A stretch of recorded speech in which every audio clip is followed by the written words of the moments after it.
Is the Jeskai mechanic in the next Magic set, Tarkir Dragonstorm, any good? Let's go over it and see how it rates. Jeskai gets a new ability called Flurry.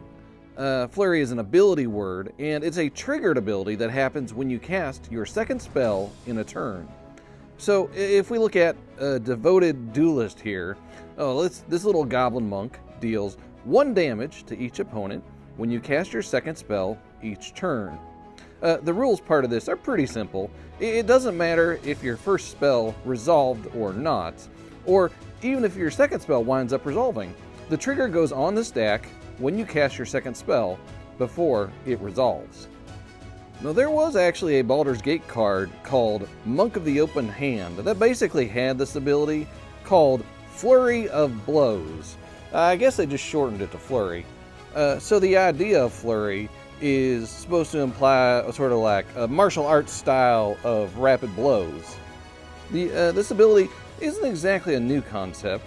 It was in Kaldheim, but it didn't have a name, and it was in Thunder Junction. I mean, it's been on a few cards here and there over the years.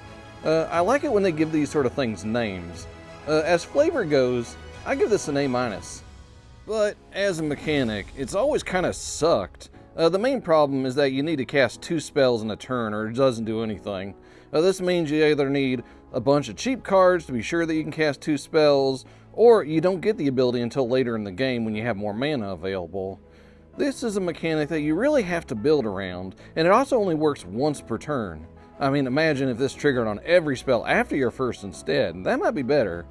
I mostly think about these mechanics for draft and sealed, and this one is so undependable and requires you to work for it.